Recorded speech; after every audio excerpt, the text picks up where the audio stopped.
बांग्लादेश का इतिहास। ये कहानी एक देश की आज़ादी, लोकतांत्रिक आकांक्षाओं और राजनीतिक क्रिकेट की तरह दो बड़े खेमों के बीच कड़ी टक्कर का मिश्रण है। और इस कहानी के केंद्र में एक बात बार बार उभर कर आती है: भारत का योगदान और उसके बदलते रिश्तों का प्रभाव। 1971 में जब बांग्लादेश ने पाकिस्तान से अलग होकर स्वतंत्र राष्ट्र का रूप लिया था, तब भारत की भूमिका सिर्फ पर्यवेक्षक की नहीं बल्कि निर्णायक शख्सियत की थी। 1971 के मुक्ति संग्राम में भारत ने मुक्ति सेनानियों, प्रशिक्षण, लॉजिस्टिक्स और कूटनीतिक समर्थन से बांग्लादेश को पाकिस्तान से आज़ादी दिलाई थी। यही इतिहास का सबसे अहम मोड़ था। तब भारत बांग्लादेश के बीच एक मजबूत दोस्ती की नींव रखी गई, जो अगले दशकों तक दोनों देशों के रिश्तों को आकार देती रही।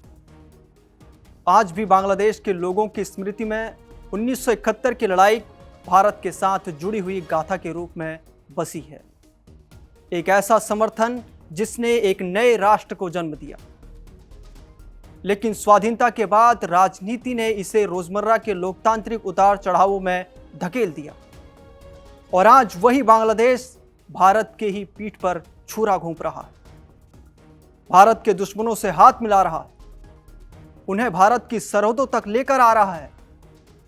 चीन पाकिस्तान से रिश्ते मजबूत कर रहा है और भारत के साथ रिश्तों में तनाव को लगातार बढ़ा रहा है। अब बांग्लादेश में चुनावों की चर्चा जोरों पर है। क्या बांग्लादेश में तख्ता पलट होगा? क्या इस बार के चुनाव बांग्लादेश की परिस्थितियों को बदल देंगे? ये सवाल अहम है।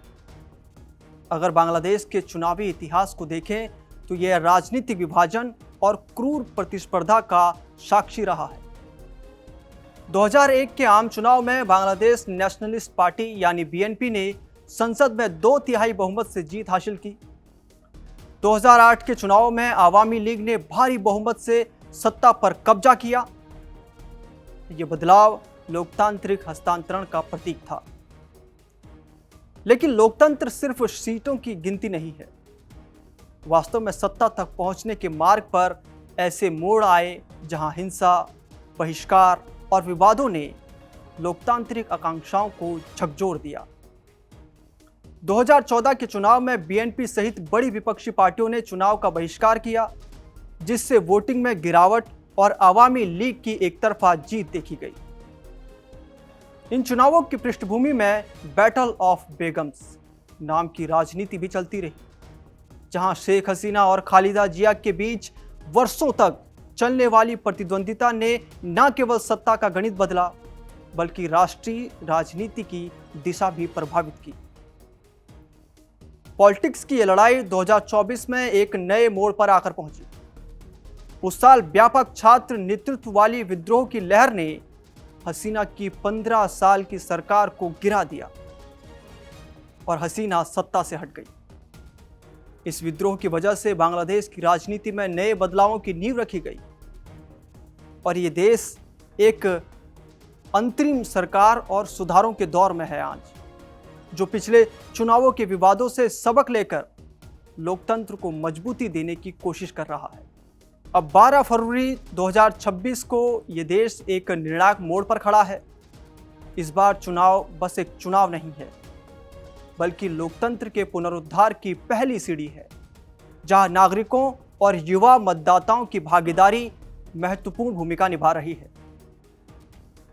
आज के चुनाव में मुकाबला मुख्य तौर पर बीएनपी के तारिक रहमान और जमात इस्लामी के कट्टरपंथियों के बीच कांटे की टक्कर माना जा रहा है। मुस्लिम राजनीति में उभरते जमात इस्लामी के विकल्प बीएनपी को भारत सहित क्षेत्रीय सुरक्षा के लिहाज से देखा जा रहा है, क्योंकि इस्लामी कट्टरपंथी तत्वों का उभार भारत के लिए नई चुनौतियां खड़ी कर सकता है। और अब हम भारत बांग्लादेश रिश्तों की बात करते हैं तो ये सिर्फ ऐतिहासिक दोस्ती या तनाव की कहानी नहीं, यह रणनीतिक और भू राजनीतिक संतुलन का खेल भी है। पिछले 5 चुनावों 2001, 2008, 2014, 2018 और 2024 का विश्लेषण दिखाता है कि राजनीतिक दलों के बीच गहरा विभाजन, हिंसा, धांधली और बायकॉट ने लोकतंत्र को कमजोर किया है। हर चुनाव नई उम्मीदों के साथ आया, पर विवादों ने उसकी विश्वसनीयता पर प्रश्न चिन्ह लगाया। आज के संदर्भ में 2024 के चुनाव के बाद हुए विद्रोह और हसीना सरकार के पतन ने देश को एक नए दौर में पहुंचा दिया है, पर चुनौतियां अब भी बरकरार हैं। देश की राजनीतिक पार्टियों के घोषणा पत्र में विकास, रोजगार, शिक्षा और विदेश नीति जैसे मुद्दों के वादे लगातार उठ रहे हैं, लेकिन वास्तविकता ये है कि इन वादों की प्रभावशीलता और क्रियान्वयन पर इसमें समय लगेगा। बांग्लादेश को आज राजनीतिक सुधार, स्वतंत्र चुनाव व्यवस्था और निष्पक्ष शासन की जरूरत है। अब ये देखना है कि क्या इस बार के चुनाव के परिणाम देश की दिशा, बांग्लादेश के रिश्तों को और क्षेत्रीय राजनीति की नई तस्वीर को आकार दे पाएंगे।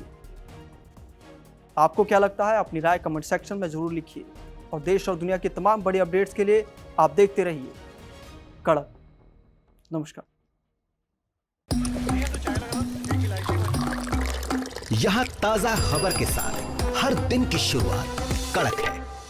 आमने सामने बैठ रखते हैं बात पूरे दम से, आराम से। चर्चा होती है बेधड़क।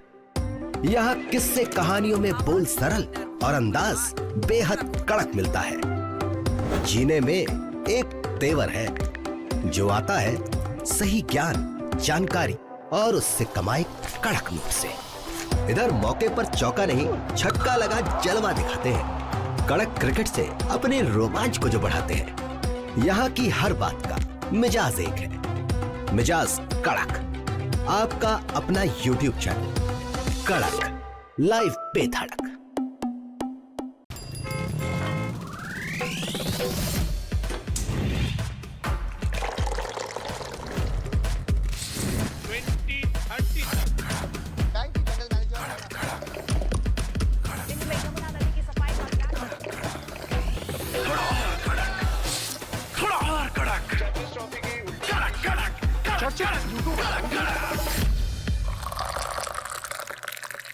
ये कड़क है।